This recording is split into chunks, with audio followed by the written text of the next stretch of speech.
Good morning, everyone. Welcome back to Real Red Talk, the authentic football fan channel made in Manchester. This is your breaking news show, and the wheel keeps turning. And Manchester United are still the only team in the top six yet to sign a player this transfer window. We might as well be called It's Your Nan United. So apologies to those Nans who aren't with us anymore, but you take my point. United are fucking slow at everything that we do. Welcome to the morning show, everybody. Welcome to Shreyas. Have you had a busy day, Shreyas? So, of course, it's like 5 o'clock over there, isn't it? So it's not the morning for you. It's almost 4. So yeah, it's been a little busy, but yeah, all good. And still no positive sign from Manchester United about anything, whether it's outgoings, whether it's ownership, and anything. So we are still on the same loop. So yeah, just on the same train. Well, it's going to get even more busier because we've got plenty to discuss, guys. So make sure you do get your comments in, your questions in, you absolute legends. We're going to start off with David De Gea. So basically, I'll give you a run through what we're going to talk about. David De Gea. People say he's got 24 hours left because obviously his contract thing runs out tomorrow, even though there could still be like kind of talks after it. Siblings fighting, the Glazer siblings are bickering amongst each other. That's why money isn't being spent. We're going to dive into that. Onana and Mount by the weekend, a lot of people are saying, or by tomorrow. Yeah, Mason Greenwood as well. Some news has just broken about him that the manager apparently wants him to stay, but may be loaning him out. And then we've got Damarcio, who's literally just put a report in about a certain player, a certain defensive midfielder, a youngster, a kid, a gem. So we're going to talk about that as well. So a very busy morning. Like I said, do get your comments and do get your questions in, and we will dive into them as we go through the topics on the table. So, on this day, Shreyas, in 2011, David De Gea signed for Manchester United for 18.9 million, a British record for a goalkeeper at the time. Now it's, fast forward 12 years, whatever it's been.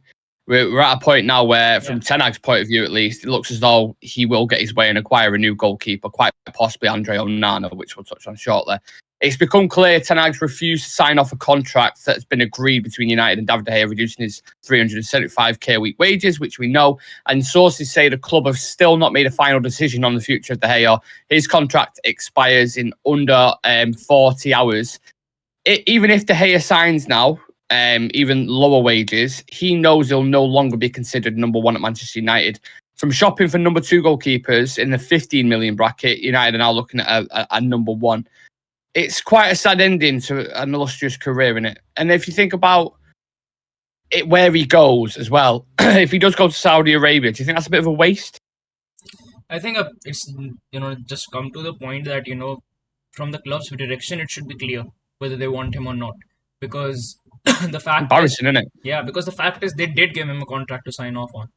It wasn't a situation where you could say Ten Hag doesn't want him and the club didn't give the contract to the player either. They gave the contract to him on a reduced wage or whatever it was, and De Gea agreed to actually sign on it. Ten Hag said that he doesn't want. Ten Hag disagreed to that contract, and it just shows that he wants a new goalkeeper starting off next season. So I think the club should just back that decision and actually give a good outgoing to David De Gea, because he's been at the club for so many years. He's been a loyal servant, and for if you just scrap off the last 6 months, he's been one of the most exceptional players that I've seen to actually play at the club for so many years. So I think he deserves that much of respect, that if you don't want him, if he needs to go, just communicate it to him directly that you don't want him to stay. Because I don't think it's not hard, is it? Exactly. Just literally talk to the guy. Just exactly. His contract is running out as well, so you can just say that we thank you for all that you've done for us, but I think it's time to move on. But that is not what the club have been doing. So, and I think maybe that is why there is a bridge between Ten Hag as well as the club when it comes to negotiating these contracts, because there are a lot of players that Ten Hag really doesn't want to renew. Fred is one of those players as well. So there are a lot of players who are at the club, and Ten Hag just wants the best of them to actually stay, because it is important for him to actually have the players he wants, because we need the players who can actually bring something to the table. We need someone who can, actually come onto the pitch and offer us some quality, because we've seen mediocre players play at Manchester United, be in a good vein of form for about 3 to 4 games, and then for the remainder of the season they're completely invisible. So we need to come out of that patch. And Ten Hag wants the players who can perform week in and week out, have those competition for places, actually have players who can come on and offer something different as well. So I think that's one of the reasons why De Gea needs to go. And I just think that the club should handle it with much more decency than they've been handling it Yeah. up until now. Absolutely, I agree with that. I'm going to get the viewers in on this because a few interesting comments. Great 100 in the chat as always. Saying morning, guys.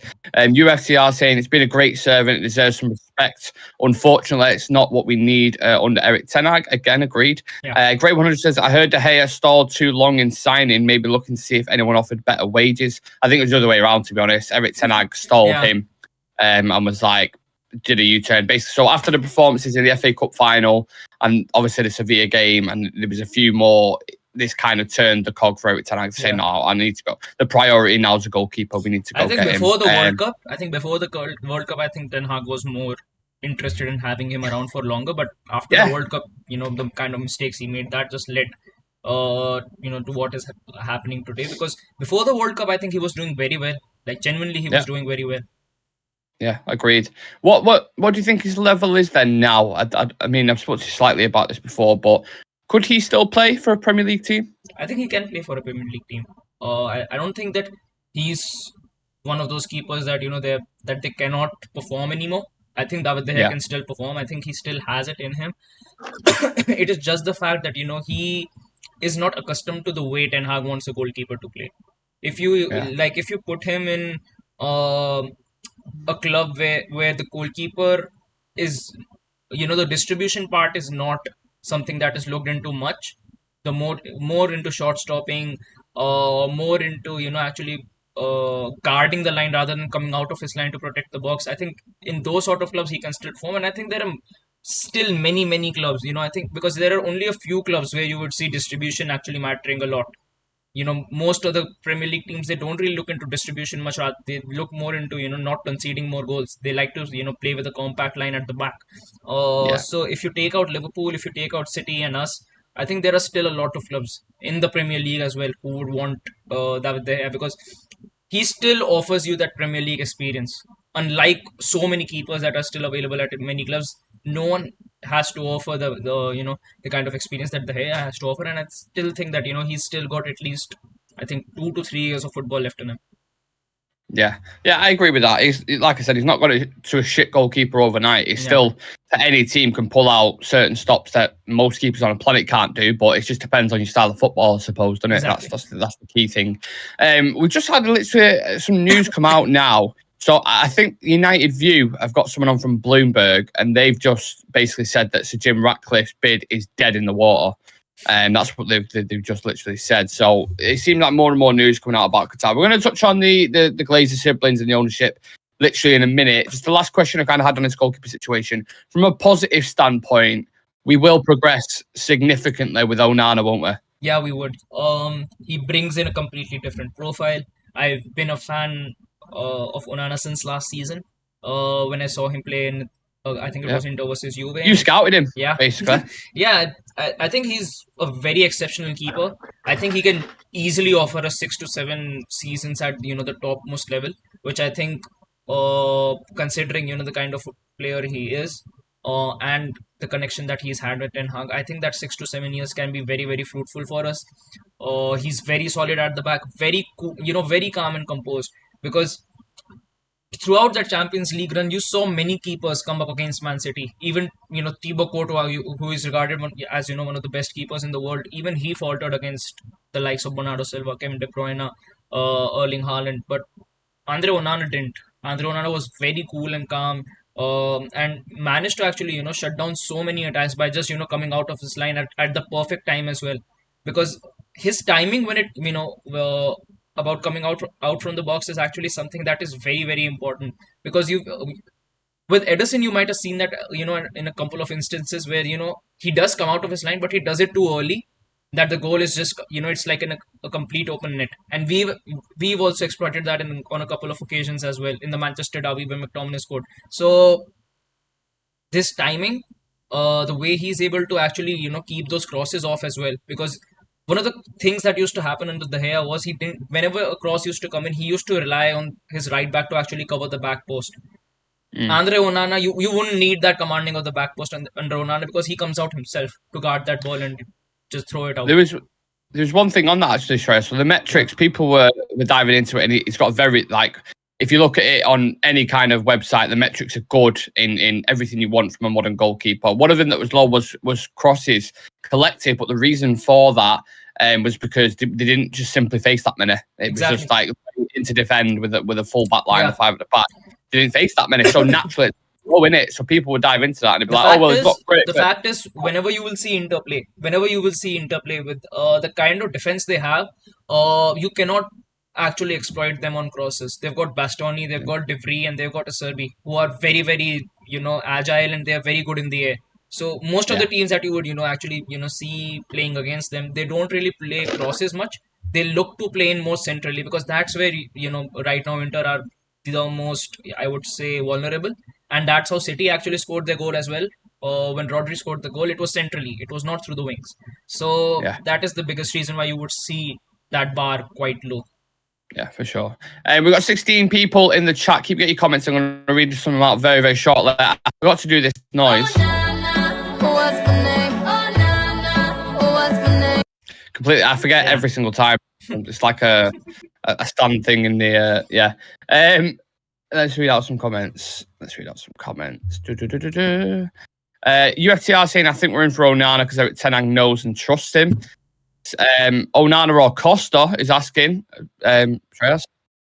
My pick would be Onana. I think. Yeah, I think for 43 or 45 million, I think Onana is a no-brainer. Yeah, I think they're both. In my personal opinion, I think they're both similar, like in terms of ability-wise. Yeah.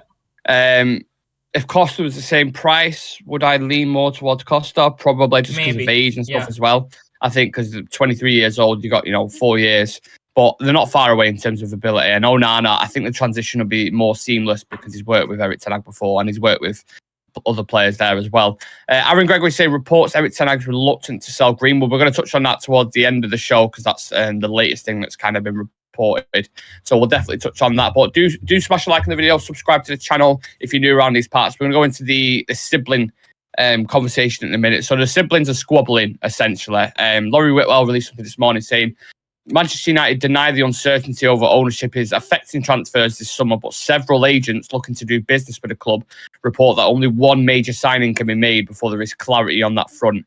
Basically, the siblings are squabbling over money and they don't want to invest because they're selling the club, but can't decide who they want to sell. It's like Christmas Day, basically, Shreyas. You've got the turkey in the oven. The kid who actually cares about Christmas and is looking forward to this Christmas dinner is watching his parents argue whilst the turkey's burning in the fucking oven. That is basically what will happen for United fans at the minute.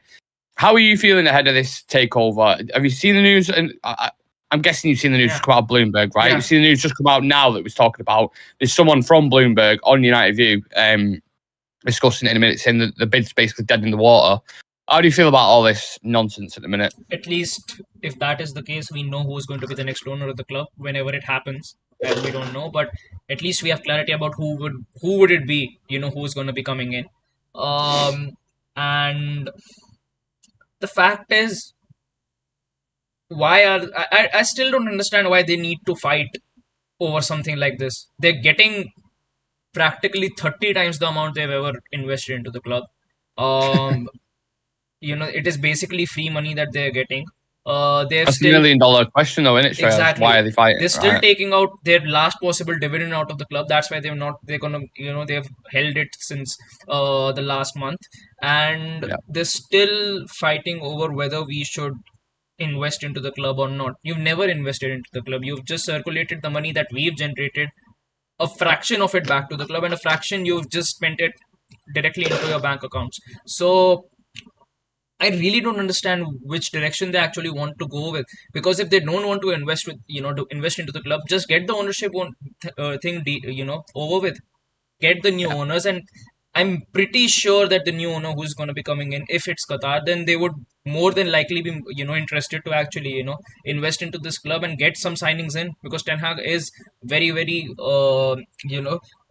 in need of those signings, because we need reinforcements. We saw it at the back end of last seasons that we need quality of the bench, and we need certain positions in the first 11 as well that need to be reinforced. So maybe if this thing gets resolved soon, maybe this window could not be a failure. Maybe, the new ownership coming in, we can still pull a few strings, get an extra 2 or 3 players in, might help us in the course of next season. But they're just delaying it for no reason at this point, I would say.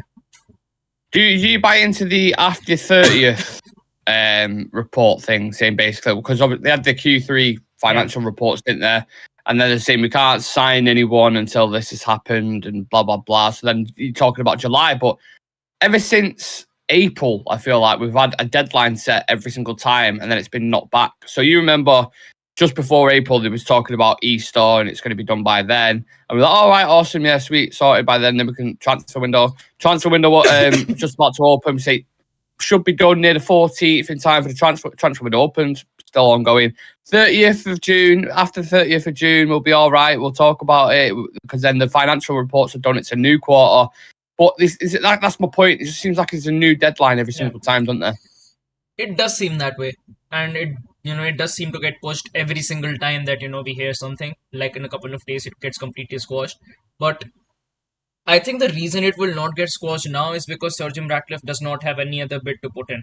Like his last trick, I would say, in the bag was to actually, go in partnership with the Glazers. But if that is not working now, Can I just add on to that? Yeah. Very quickly. So the minority shareholders in Manchester United sent a letter to the Glazers telling them that they will sue if they accept Sir Jim Ratcliffe's offer, basically. Yeah.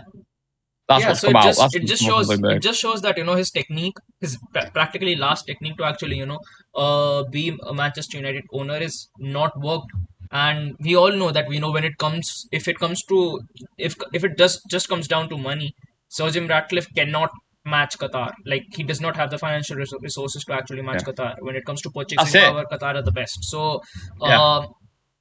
I think now that there is just one person who could practically own the club, I think this could get a little fast tracked.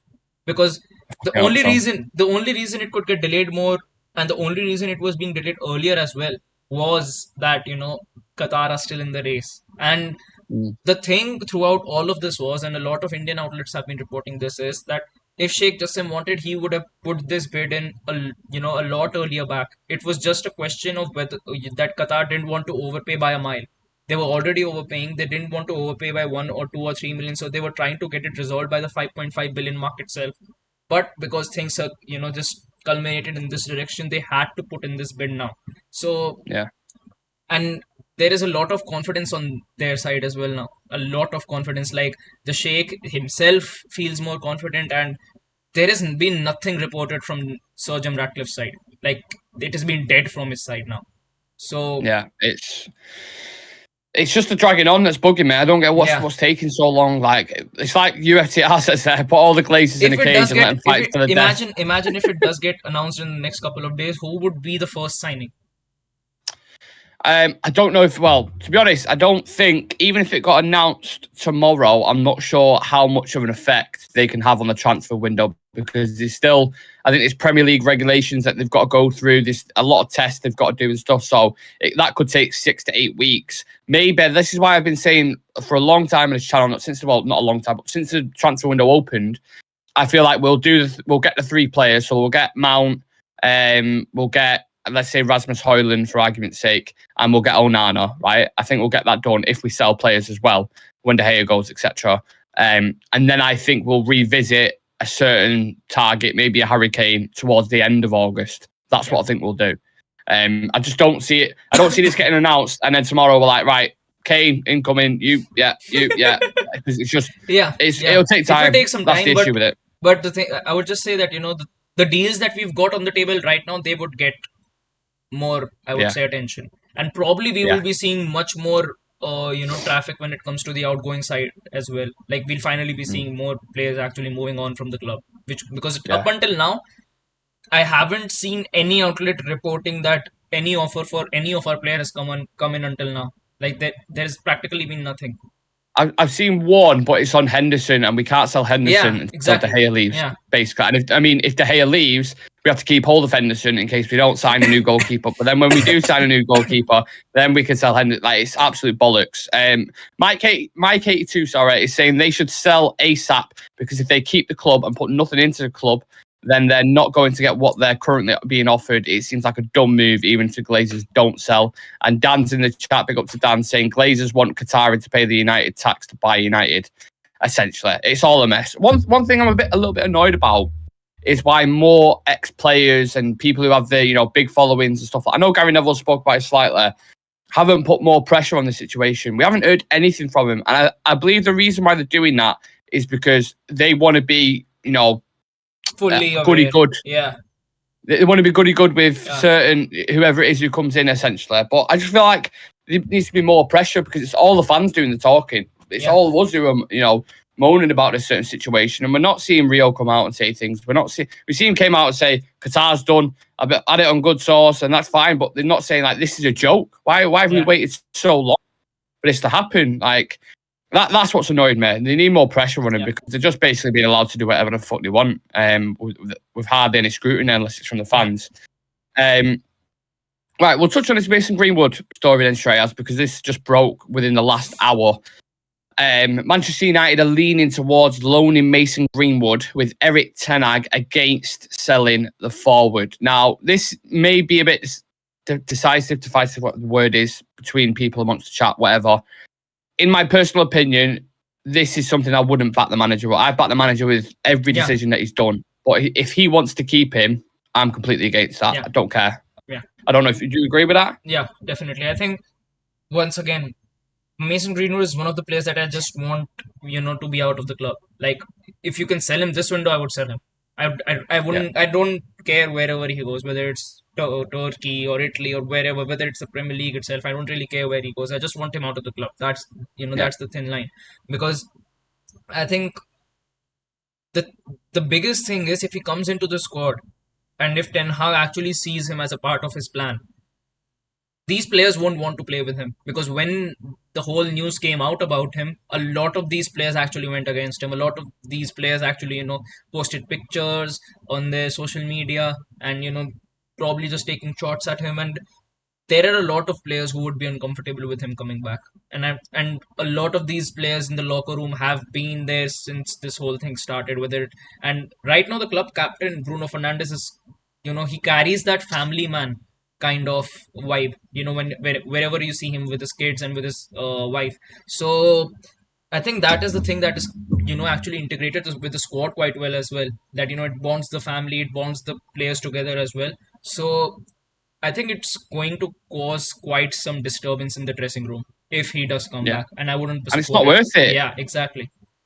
It's not worth it doing that, in my opinion. If it comes down to just talent, I think you can still find talented players. There are still many gems out there.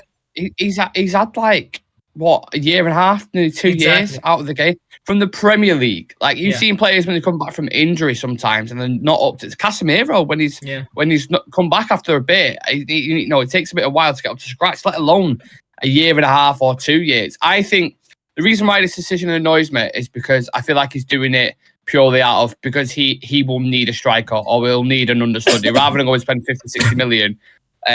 He's like, right, well, I've got someone there who I can just bring back. They'll put out the line, the rehabilitating and all that bollocks. But for me personally, I know it's a morning show. I'm trying to keep it as kind of friendly as possible. I don't give a bollocks whether he's rehabilitating or whatever it is. It's as simple as that for me. I don't want him in the team. I can't celebrate. I don't care if he scores in the 90th minute in a Champions League final. I can't celebrate it. Exactly, that's the simple point. As that. Just morally, it's not good for me. I would genuinely rather play Wout Weghorst up top than having Mason Greenwood. Yes. Yeah. And that's saying something. That shows them how much we don't want him there. UTFR says Greenwood should be loaned to Strangeways prison for 10 years. Yeah, that's probably be a better loan, to be honest with you. But I would rather loan him and just sell him. I think we've both said this, haven't we, numerous times. Like, just loan the guy. Just give him the direction out of the club. Because thing is, even he knows that, not a lot of clubs are going to be coming in for him after what has happened, after the time that he's got off as well. I still think he might be able to probably fulfill his potential, but I don't think it's going to happen at Manchester United or anywhere near it. I genuinely don't think so. Also, his haircut as well. I don't know what's going on there. It's like Marge Simpson or something. It's just like a proper, no idea what's going on there. Anyway, just more and more reports coming out. This is due minority shareholders' threat of legal action against United board. Yeah, I already touched on that. Sorry. just loads of updates. 21 people in the chat. Do leave a like on the video for us if you can. Subscribe to the channel if you're new around these parts. We've got a show later on with Jay Motty from Stretford Paddock, late night live, about 8 o'clock. 8 or half 8, I think it is. And then we should have Alice Talks Footy on over the weekend as well. So a couple of really good guests there. Make sure you join us tonight for that, because Jay is a lovely guest and we've had him on a couple of times now. He's helped us out tremendously and he's an absolute legend. So I'll look forward to that show. Just the last bit of transfer talk, Troy. I read the Martial putting a tweet out about a certain midfielder called João Neves from Benfica. I've looked into him slightly. I have to admit, I haven't seen much. If there's anyone in the chat who has seen much of him, please do put your comments in and let us know. But as far as I'm aware, 18 years old, defensive midfielder, could look like that kind of understudy for Casemiro. Thoughts on this? We need these kind of signings, don't we? Yeah, we need someone who can actually come in and off. I think we need someone who can not give us a heart attack after, Casemiro or whoever is on the pitch, they get knackered. We need to bring someone off the pitch as fresh legs. We don't, like when we bring McTominay or Maguire, we feel that scare in our hearts that, maybe something might happen at any moment in this game. So I think we do need these sort of signings. Not the signings that, the obvious ones which cost us 80 to 90 million.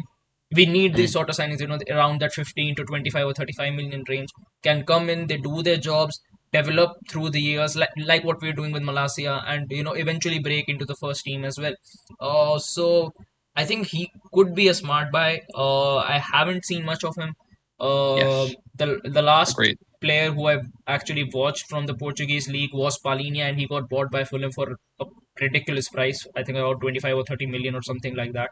What is it with Benfica and talents? Yeah. I don't get, they produce so much fucking talent. Any single team, Benfica, Sporting, Porto, all three of these teams, they're used to producing these sort of talents. Even right now, I think that winger from Sporting, Pedro Goncalves, he's linked with City as well now, I guess. So, and he's one serious talent.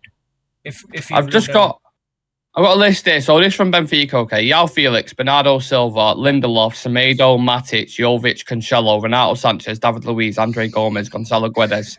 That's just a quick list there that I've just pulled up. I'm sure there's many, many more. Darwin Núñez was from Benfica. Is that right? Yeah. I'm pretty sure. Yeah. Edison. I'm sure City brought Edison.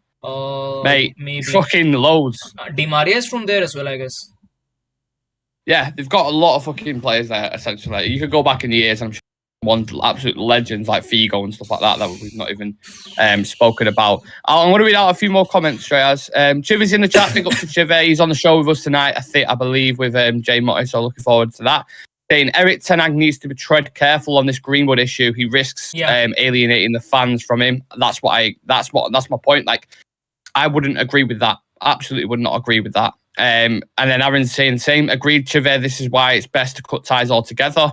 Grey 100 saying Marge Simpson's my dream girl. If you're into that kind of stuff, that's absolutely fine. The United Road is saying hello, lads. Hello to you, sir, or woman, or sorry. Hello. UTFR is saying he's only 18. He's good on FIFA. I mean, yeah, if he's good on FIFA, then sign him right up. There are a lot of players on FIFA. There is. Yeah. Who have gone on to have shocking careers. But I take your point. Yeah. I think it's something like this. I was saying on, I don't know if it was a show yesterday or the day before. We need to start signing players like we were done with Garnacho, for example. I mean, what did we spend on Garnacho? 10 million, was it? Yeah, around. And look at him now. Like, the trajectory that kid's got, by the time he's 25, the return you're going to get on that, even if you want 100 or whatever. I would argue by the time he turns 21 or 22. Exactly. Yeah, the way he's saying like you look at the Cristiano kind of mold and you look at him and you think I'm not saying he's going to have the same career. He's got nine goal involvements in his first season. I'm pretty sure he had the same season as Sancho in his, like, do you know what I mean? While Sancho's been here, so it's interesting. But the point I'm making is we need to start making more signings like this, and particularly in the centre back area and the midfield area, because we've got youngsters out on the wing. Your Palestre, my Ahmad, Sam's Garnacho, all in the attacking areas. Yeah. We need a youngster in the midfield who's behind a Casemiro, the next Paulinho, the next Casemiro, whoever it is. There's players out there. Brighton do it all the time. They scout in areas that people don't even look in. Exactly. That's the main thing. They will go to South America. City do the same thing. Set up a scouting network. fucking school in Ecuador or something. I don't know. There will be a talent out there that you will see. Madrid do it all the time. Like every single couple of seasons, you would see them recruiting someone from Brazil or someone from Uruguay. Who's that striker? Is it Hendrik? Hendrik. I know he's cost a lot of money for a 16-year-old. 60 million euros. But they might look at that in, a couple of years' time, and if he develops how they think they signed Vinicius for about 40 or something as well, and look at him now. Exactly. Probably close to Ballon d'Or, like kind of level Vinicius, in my personal opinion. 2 seasons in a row, he's been getting 20 plus goals and assists as well. Yeah. So we definitely need to invest in some younger players and little gems. And if you don't work out, you spent 5 million. You know what I mean? You can still sell them for a couple of million. You can genuinely make a profit of these players, and I think that's why I'm not sure, but maybe Zidane Iqbal falls into that category. Maybe he falls into that bracket. I'm not sure. That deal was one there with like 850k.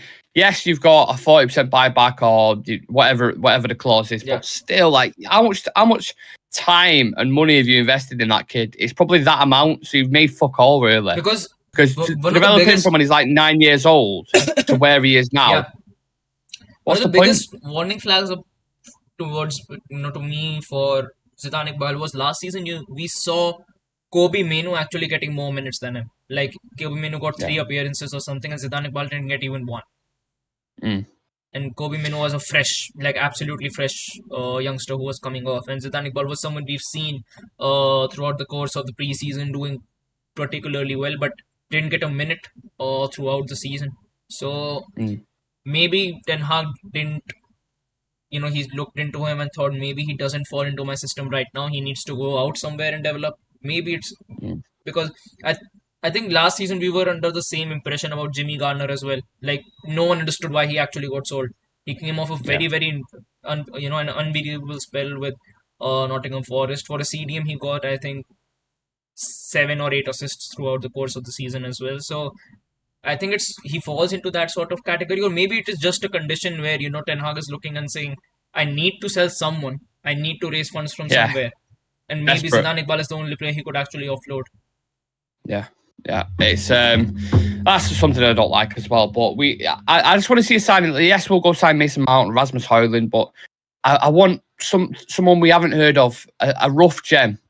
Bring someone in where everyone like, who the fuck's this kid? Someone like this Neves, João Neves. It's not the Ruben Neves. When Enciso got signed by Brighton.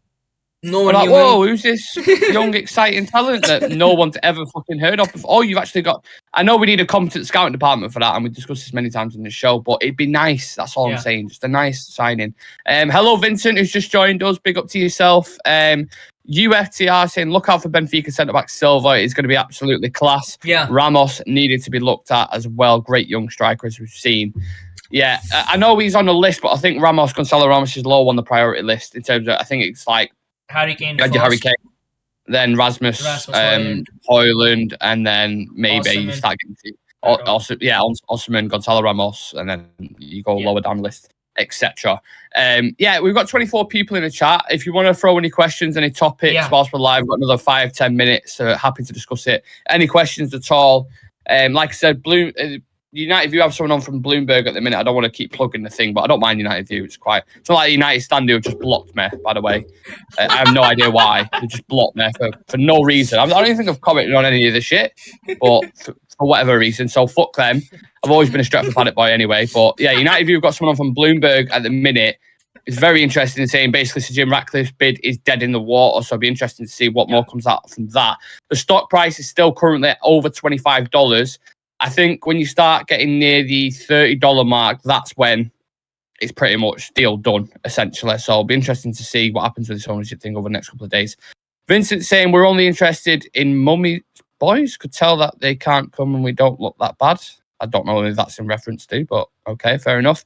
If any of you guys have any more comments, get them in. We'll talk through it. If not, we can wrap up the show there. Go on. Who do you think will be our most influential player next season?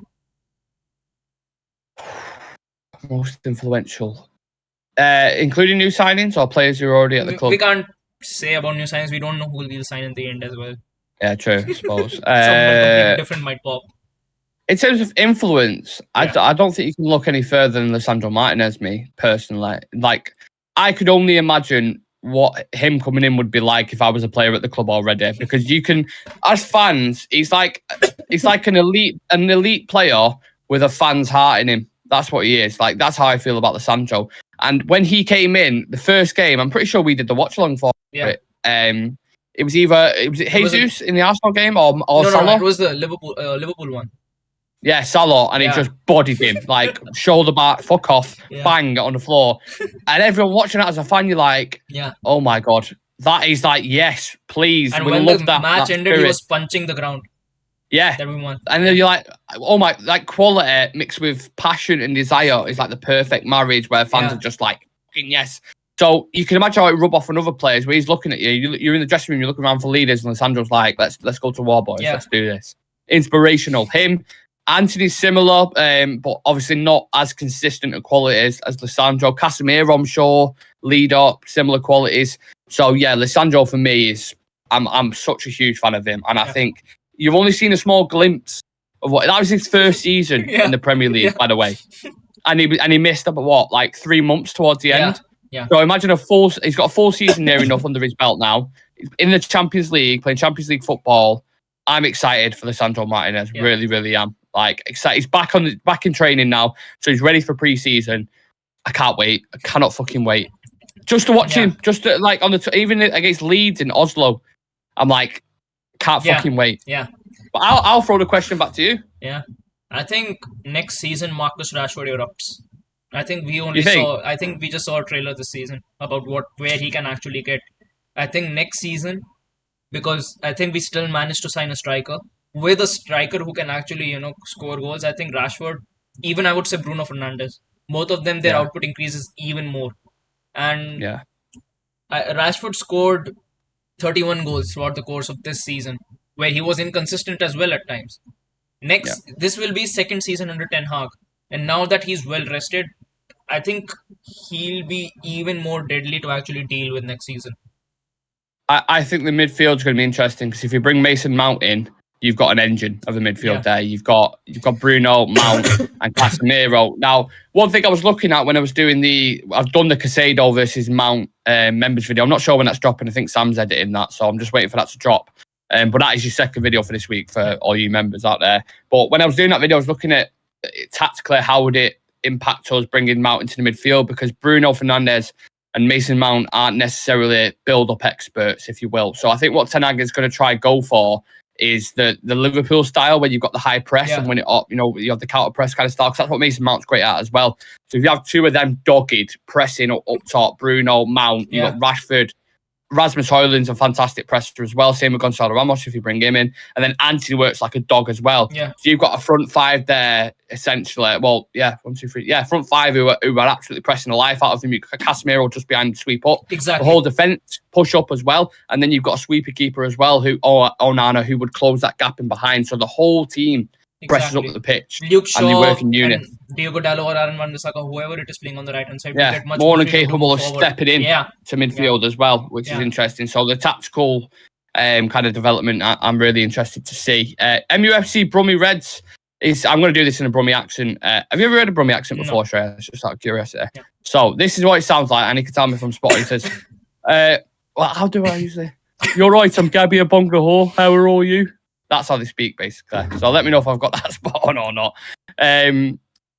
Gray saying Martinez, good shout. I think Garnacho comes big next season. That's a very good shout. Number 7, because they haven't released the number 49 shirt, have they? So I think he's getting the number 7. It's still a vacant shirt. I think 2 things might happen. Maybe it gets, given to an existing player at the club, or maybe we sign someone who takes the number 7. Yeah. Emmanuel Lagoya Kagawa is saying Spider Bisaka. Some interesting shouts here. That's what I mean. This is why I'm excited. I just want to watch football again, man. I like, don't get me wrong, I like talking transfers. I don't like talking about the ownership because it's dragged on for far too long. I love watching football. It's exciting. Last minute winners. The Barcelona game last season, the 2 legs. The Arsenal game where we won, the last minute winner at the Etihad, winning the Carabao Cup. Like, I'm craving that feeling at the minute. I don't know what to do with myself on weekends because there's no football on. So I'm sat there kind of throwing a tennis ball at a wall or just fucking painting something. You know what I mean? I like, because I'm lost without it. UFTR saying these South Americans are built different. They're so passionate. They're perfect for United. Agreed. Vincent Bullock saying, do you guys think the Onana deal will be done tomorrow? I know we're looking forward to singing the Rihanna song, so hit it, boy. Onana, what's your name? Onana, what's it? For you, Vincent, you're a legend. I'll pop it on now for you. When he does sign, you best know this is going to be on repeat. What's my name? What's my name? Also, as well, I want to. I'm going to get a few more, or add a few more sound things on there for certain players who we might sign. UFC are saying, can you imagine how many goals a good 9 gets at United? The chance creation last season, Treyas. You looked at game, we were like, what? Like the ball. I think there was a Bournemouth game in there. There was so many where we had like 30 shots, I think, against Brentford and Everton. Yeah, and just not killing them. We were saying at the time, if Harry Kane was in that team, 3-4 goals easily tonight. Exactly. But we had Weghorst. Exactly. It was clinicality which we were missing out on a lot of occasions last season. And till the time Rashford was being consistent, we were able to generate a lot of goals. When Rashford, I think Rashford played through injury as well last season. Like during the FA Cup final, we saw that, he got a few knocks during the Manchester derby as well when he went down. So it was evident that, probably he has a small injury. He was out for a bit as well.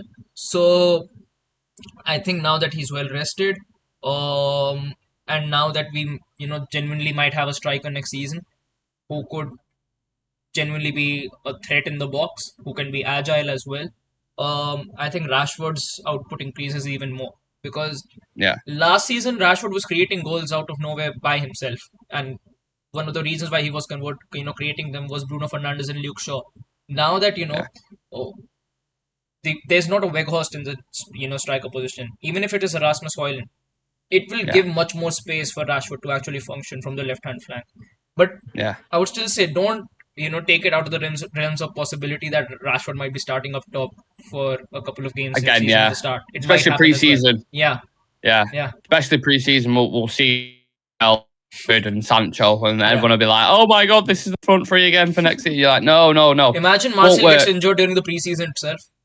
Yeah, win the Bangkok Cup. Fucking hell, Bangkok Cup again. Jesus Christ, that was a fucking. And then everyone will be excited, saying, "Oh, the front three are going to score again." Gray saying the thing is, a lot of those shots were forced by wingers turning inside and just shooting because no target man. Yeah, absolutely agree with that. Very smart comment. Yeah, Sam just put in the chat there. Just give you one more reminder, and then I'll leave you to it. We have got Jay Motti on from Stretford Paddock tonight, late night live, about 8 or half 8, I think it is. Sam can remind me. Half 8, I think it's put. Yeah. So do not miss that. It's going to be very interesting, very insightful. Jay is, we've had him on a few times. Amazing guest. Always very, brings a comedy value as well as actual insight. So I'm really, really looking forward to that one. And obviously, if anything breaks about ownership, transfers, whatever, we'll be live. We'll be here discussing it. So as always, turn on that notification bell so you don't miss a thing. It'll drop down, touch on it, and we can talk about it together. Follow us on socials as well. All the graphic, the handles are at the bottom. If you don't follow us on TikTok, Twitter, or Instagram, on the TikToks, you get clips from the show, clips out of context, certain edits about certain players. There's big following over there, lives as well. Same with Instagram, reels, aesthetically pleasing news stories. And then Twitter, you get up-to-date news, like the Mason Greenwood thing today, the ownership. Yeah, all that. You need all of it in a bundle, basically. If you watch the channel, why not have everything else on socials? So, do you have anything else, Shreyas, you want to put out there? Yeah, nothing else. 31 people in the chat, so yes, make sure to subscribe to the channel if you haven't already. We just went past 2,500 subscribers as well, and to be very honest with you, these 500 have been by far one of the fastest 500 subscribers that we've actually got. So thank you for all the support that you guys have shown us. The next milestone would be 3,000, and we'll just be going upwards and upwards and upwards, which is all possible because of you guys. So thank you for all the support and love that you guys have shown us. And we're gonna be live every single day. We're gonna be covering everything that gets announced. Hopefully something positive gets announced soon, whether it's a transfer of ownership or a player. And as Nick said, we're going to be having Jay Motti on tonight, so please make sure to tune in for that show. Yeah, going to be a big one. Rohan Nayak says, great show. Thank you very much, Rohan. Take care of yourselves. Have a lovely day, guys. And we'll see you tonight at 8:30. Jay Motti, don't miss it.